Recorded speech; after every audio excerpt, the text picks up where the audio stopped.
예, 오늘 머니스토리 시간에는요, 우리 재테크 부동산 연구소의 박영신 소장님과 함께 수익형과 차익형 부동산에 대해서 자세히 알아보는 시간 갖겠습니다. 지금 화면으로 만나보시죠. 안녕하십니까. 지금 수익형 부동산, 차익형 부동산을 따지기 이전에요.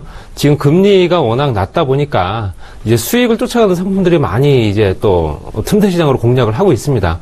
근데 원론적으로 말씀드리면 수익형, 차익형을 따졌을 때 차익형이라는 말은 없습니다, 솔직히. 그렇기 때문에 수익을 창출할 수 있는 방법을 찾다 보니까 그 반대말로 차익을 지금 생각하는 건데요. 예전 부동산 투자 같은 경우는 보통 보유한 기간이나 국가 경쟁력, 그다음에 물가지수, 금리 변동에 따라서 이 차익이 발생했기 때문에 그만큼 부동산 투자가 간편했고 쉬웠다는 얘기죠. 근데 이제는 조금 더 이제 자세히 들어가야 되는 부분도 있고요. 좀 더 지역 분석을 정확히 해야 된다. 그렇지 않게 되면은 수익을 만들어낼 수가 없는 구조가 되다 보니까 아무래도 수익형을 어떤 상품을 어떤 지역에 어떻게 투자를 할 건가가 가장 큰 관심사입니다. 그렇기 때문에 그런 부분에 대해서 조금 더 자세하게 조금 더 말씀을 드리고자 준비를 좀 했습니다. 그래서 한 가지씩 제가 하나씩 풀어가면서 말씀을 좀 드리겠습니다. 보시게 되면 이제 이 비교를 좀 해봤는데요. 차익형 부동산 같은 경우는 뭐 말할 필요가 없이 그냥 시세 차익을 원하는 거고요. 수익형 부동산은 이제 고정적인 임대 수익, 한 달에 얼마씩 꼬박꼬박 들어오는 수익을 얼마나 되느냐. 그 연간, 그러니까 쉽게 말씀드려서 한 달에 들어오는 거를 총 1년으로 계산을 했을 때 그 수익률이 몇 프로가 되느냐를 가지고 이제 결정한다 보시면 되겠고요. 종류로 보게 되면 이제 주택이라든가 단독 다세대, 토지, 아파트 등이 이제 대표적인 상품이 차익형 부동산이었다 한다면 수익형 부동산은 너무너무 잘 아다시피 오피스텔, 상가, 대단지의 도시형 생활주택이나 최근에는 이제 다세대 주택까지도 이제 수익형 부동산으로 각광을 받고 있습니다. 그렇기 때문에 시대가 많이 변모한 부분을 조금 더 빨리 읽으실 필요가 있고요. 그리고 이제 장점을 보게 되면 실제적으로는 거주도 하면서 투자 목적을 달성할 수가 있다. 내가 좋은 지역에 아파트를 보유하고 있으면 시간이 흐르면 흐를수록 그 아파트 값이 올라가줬기 때문에 거주와 투자가 같이 병행이 될 수 있는 그런 어떤 장점이 있었고요. 또 전세를 놓을 경우에는 임대 관리가 쉽죠. 임대 관리가 쉽다는 얘기는 그냥 임대를 놓을 수 있는 조건이 되게 되면 얼마든지 임대가 들어가기 때문에 그런 부분만큼 굉장히 장점이고요. 수익형 부동산 같은 경우는 월세 수익으로 노후 대비가 가능하다. 왜냐하면 거꾸로 말씀드리면은 지금 현재는 차익형 부동산이 안 된다는 얘기거든요. 그렇기 때문에 안 되는 부분을 이제는 노후 대비 한 달에 고정적인 수입을 얼마나 가져갈 것인가를 이제 초점을 맞추고 있다는 부분이고요. 단점을 보게 되면 부동산 가격이 전반적으로 하락이 되게 되면 아무래도 손실 발생 위험이 크다라는 부분이 차익형 부동산의 가장 큰 단점입니다. 전반적으로 가격이 떨어지게 되면 나만 나홀로 가격이 상승할 수는 없기 때문에 같이 하락한다 보시면 되겠고요. 수익형 부동산 같은 경우는 그 시설의 임차인 관리가 굉장히 어렵습니다. 어차피 월세로 돌아가는 상황이기 때문에 임대 수익을 볼 수 있는 상품을 만들어 놓고 임차인 관리가 안 된다면 그거는 굉장히 어려운 얘기겠죠. 그래서 임대 수익률 관리나 연체 공실에 어려움이 있다. 공실이라든가 연체 이런 것들 때문에 좀 머리가 아플 수가 있죠. 또 노후화가 되게 되면 건물 감가상각의 위험이 있다. 그렇기 때문에 입지 여건이 가장 중요한 여건이다. 이렇게 보시면 되겠습니다. 물론 차익형도 마찬가지겠지만요. 그래서 하나씩 말씀드리면 간단하게 말씀드리면 내가 보유하고 있는 부동산, 취득을 하고자 하는 부동산에 대지가 크면 차익형 부동산이 되는 겁니다. 말씀드린 대로 대지가 크면 클수록 나중에 시세차익을 볼 수 있는 가능성이 크다. 왜? 토지 가격이 올라가면 올라갈수록 거기에 플러스 알파로 프리미엄이 형성되기 때문에 그만큼 내가 건물과는 상관이 없이 시세차익을 볼 수 있다는 얘기고요. 그 반대로 이제 대지 지분이 작으면 수익형 부동산으로 가야 됩니다. 대표적인 경우 구분 건물. 쉽게 말씀드려서 다세대 주택도 이제 구분 건물이라고 하죠. 그래서 호실별로 해서 다 분양을 받을 수 있기 때문에 그 다세대 주택의 대지 지분이 얼마나 갖고 있는가를 또 꼼꼼히 따지셔야 되고요. 수익형 부동산의 대표적인 상품이죠. 오피스텔 같은 경우는 실제로 전용 면적이 한 5평 정도, 분양 면적 10평, 11평짜리가 가장 대표적인 상품이고요. 원룸형이다 보니까 그런 것들이 채 한 평이 안 됩니다. 그렇기 때문에 수익형 부동산의 대표적인 오피스텔 같은 경우는 시간이 흐르면 흐를수록 수익률이 떨어질 수밖에 없는 거죠. 왜? 근간이 되는 토지 가격이 어느 정도 올라가줘야 되는데 올라간다 하더라도 나한테 수익이 발생이 안 된다는 거죠. 왜? 토지에 관련된 지분을 보유가 그만큼 작기 때문에 그렇습니다. 그런 부분이 굉장히 어려움이다 보시면 되겠고요. 그러면 어디다가 하면 좋을까? 이제 토지로 한번 말씀드려보겠습니다. 토지가 이제 대표적인 차익형 상품인데요. 그러면 토지는 갖고 있다가 나중에 뭐 대를 물려서 주던 아니면은 오랫동안 장기 보유하게 되면 당연히 가격은 올라갈 수밖에 없는 거고요. 물론 이제 지역적인 입지에 따라서는 좀 차이가 있긴 하지만요.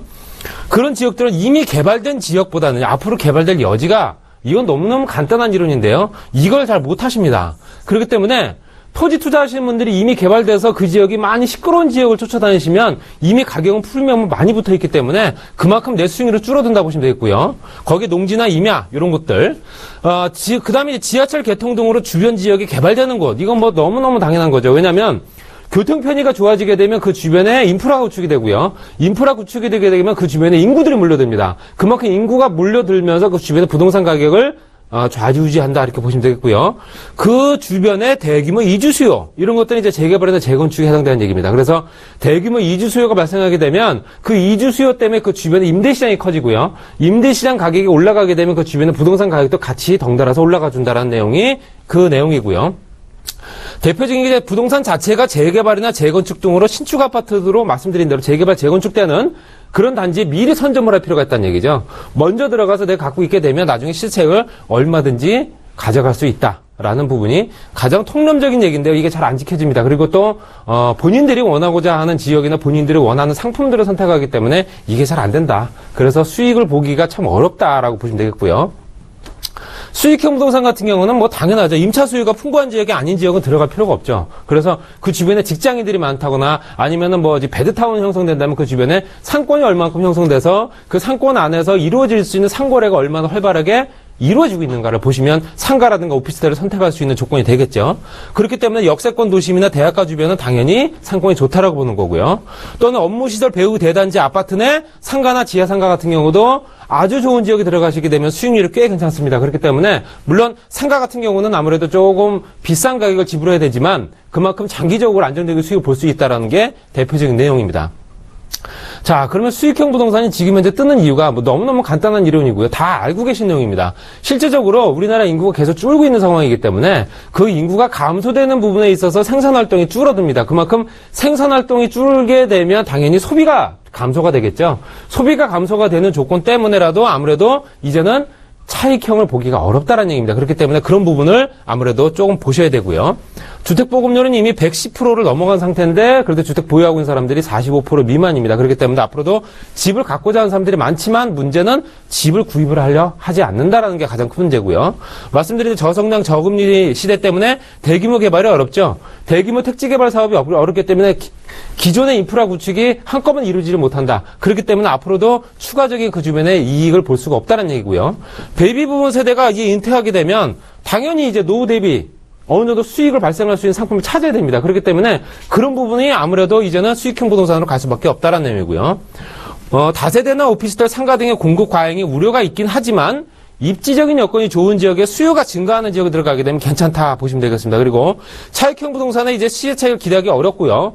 큰 욕심보다는 실제적으로 내가 그 지역에 들어가서 수익률을 연간으로 따져서 얼마 정도가 될 건가를 계산하시면 됩니다. 그래서 대중들이 선호할 만한 물건들을 선택하는 게 맞습니다. 그렇기 때문에 그런 부분을 좀 더 보시고요. 그리고 임차 수요가 많은 곳이나 월세가 비싼 곳이 투자 1순위다. 이걸 잘못 생각하시게 되면 실질적으로 월세가 비싼 곳이 투자 수익률이 떨어지지 않겠냐 하는데 월세가 비싼 곳이 연체료가 현재 조금 저렴한 월세를 받는 지역과 고가의 월세를 받는 지역과 연체율로 따졌을 때는 저렴한 월세를 받는 지역이 연체율이 높습니다. 그렇기 때문에 그런 부분 따진다면 월세가 비싼 곳을 가시는 게 맞고요. 수익형 부동산의 가치는 당연히 수익률로 결정이 되는 부분이기 때문에 수익률만 쫓아가시면 됩니다. 다른 건 보실 필요가 없고요. 내가 은행금리보다 몇 배 정도 수익을 볼 수 있을까 안정적으로 볼 수 있는 상품이다 라고 한다면 무조건 투자하시면 됩니다. 그래서 주거형 부동산 같은 경우는 강남권이나 도심권, 여의도권 이런 지역이 아무래도 대규모 개발이나 아니면 직장인들이 워낙 많이 이쪽 지역으로 포진하고 있기 때문에 그런 부분만큼 수익률도 높아진다라고 보시면 되겠습니다. 그래서 강남의 테헤란로 주변은 보통 투룸 다세대가 지금 현재 저 가격은 아닙니다. 왜냐하면 지금 현재 월세 가격이 좀 올랐기 때문에 95에서 115 정도 가능합니다. 그렇기 때문에 이상까지도 받을 수 있는 지역, 공급이 많다고 생각하지만 공급보다도 실제적으로 이쪽 지역에 수요가 더 많다는 얘기죠. 수요가 많은 지역이기 때문에 아무래도 수익률은 계속 꾸준하게 유지가 된다라고 보시면 될 것 같습니다. 그 상가를 제가 좀 말씀드리면 상가는 솔직히 말씀드려서 조금 자금이 있으신 분들이 하는 상품입니다. 그렇기 때문에 보통 20, 30억대 이상의 자산가들이 하는 상품이 상가다 이렇게 보시면 되겠고요. 유동인구수나 소득, 성별, 연령에 따라서 상가 매출이 다르기 때문에 실제적으로 이 지역의 유동인구와 유동계층의 소비 지출 현황이 어떤지 이쪽 지역의 소비 성향이 어떤지 보셔야 됩니다. 1, 20대가 많은 지역은 당연히 단가가 낮은 회전율이 높은 분식이나 의류, 액세서리 등이 잘 되겠죠. 또 반대로 30대가 많은 지역은 아무래도 소득 수준이 조금 높기 때문에 카페라든가 술집들이나 판매 단가가 높은 상권을 선택하는 게 맞고요. 또 유동인구 대비 매출액 비교 판단 후 결정해야 되는 건 이건 뭐 당연한 얘기입니다. 그렇기 때문에 투자 금액 높은 인기 상권이 안정적이다. 말씀드린 대로 고액으로 투자할 수 있는 여건이 된다면은 소액 가지고는 안 되는 상품이 상가다라고 해서 정리를 하시면 될 것 같고요. 그 다음에 이제 건물을 한번 생각하시면 돼요. 요즘에 상가주택 인기가 굉장히 많습니다. 근데 지역적으로 잘못 들어가게 되면 아무래도 빠져나오지도 못하고 애를 먹으시는 분들이 굉장히 많은데요. 건물은 개발 가능성이라든가 황금성도 고려를 해야 됩니다. 쉽게 말씀드려서 저층의 다가구가 다세대로 바꿀 수 있는지, 용도를 바꿀 수 있는 조건에서 몇 층까지 더 올릴 수 있는지, 용적률과 건폐율이 어느 정도 되는지를 알고 들어가셔야 된다는 거죠. 그래서 당장의 임대수익도 중요하지만 신축이나 증축을 통해서 개발 가능성이나 황금성도 내가 되팔 때는 리모델링을 해서 더 많은 비용을 더 청구할 수 있는 조건을 만들어야 된다는 내용이 그 내용이고요. 말씀드린 대로 30억대 이상의 자산가들을 가장 선호한 게 강남과 홍대 상권이겠죠. 아무래도 인구 밀집 지역이다 보니까 아무래도 이런 지역은 다 선호할 수밖에 없다. 또 강남은 오피스가 많은 만큼 직장인 수요가 풍부한 그런 지역들의 상가 임대 수요가 굉장히 많이 늘어나고 있고 수익률도 높다라는 얘기입니다. 그리고 환매할 수 있는 조건이 돼서 임대료가 안정적인 만큼 이 얘기는 거꾸로 돼야 됩니다. 임대료가 안정적인 지역이 환매가 좋습니다. 쉽게 말씀드려서 임대료가 공실이 없이 계속 꾸준하게 나오는 상품들이 대부분 다 환매가 잘 된다. 나중에 되팔기가 쉽다. 이렇게 보시면 될 것 같고요. 요거는 지금 6월달 기준으로 했을 때 지금 이제 금리를 제가 좀 뽑아봤는데요. 기업은행부터 국민은행까지 했을 때 이건 24개월 기준으로 했을 때 그냥 정기예금이에요. 정기예금에 12개월부터 1.2%, 1.25%, 1.35%인데요. 이자 소득세 빼고 나면 사실상 1%대 미만입니다. 그렇기 때문에 굉장히 이거 가지고는 어떻게 얘기를 못하는 세상이다. 그렇기 때문에 아무래도 투자처를 찾는 수익형 상품들이 그만큼 각광받을 수밖에 없다라고 보시면 되겠습니다. 이거는 다른 은행도 제가 보여드리는 거고요. 자, 그럼 가장 중요한 수익률 비교를 하면서 마지막으로 끝내겠습니다. 수익률을 봤을 때는요. 수익형 부동산은 무조건 대출을 받으셔야 됩니다. 그 이유가 뭐냐? 나는 대출이 싫어. 남의 돈을 쓰는 게 싫다 하더라도 요즘에 이자가 워낙 싸기 때문에 대출을 이용해야지만 당연히 수익률이 높아진다 보시면 되겠습니다. 자, 분양가 1억 8천만 원의 상품을 내가 월세를 2,080만 원 정도 놓는 조건으로 매입을 했습니다. 그러면 보증금을 뺀 나머지 금액을 따졌을 때 이거를 현재 월 수익률로 따져보니까 요거는 현재 1억 8천만 원 2천 원 빼니까 1억 6천. 거기에 80만 원 12개월 나누니까 6% 정도의 수익률이 나오면 나쁘진 않죠. 6% 정도 수익이 나옵니다. 괜찮습니다. 근데 얘보다도 더 많이 받아가길 원하신다 한다면은 1억 8천만 원에 대출을 1억을 받고요. 거기에 보증금 2천을 빼게 되면 수익률은 9.33%가 됩니다.